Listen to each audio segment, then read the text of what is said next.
ठीक है, कोई इस तरह पीटीआई के किसी ने 1 रुपए की इमदाद नहीं की ना पीपल पार्टी वालों ने। बस करेंगे। मैं आपसे गुजारिश करता हूँ कि आप आए, तो ये सब आवाम आपकी इकट्ठी हुई है, तो आपकी बड़ी बड़ी मेहरबानी होगी अगर आप आए।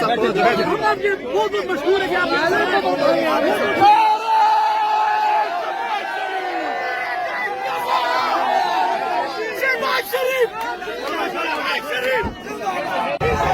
शरीफ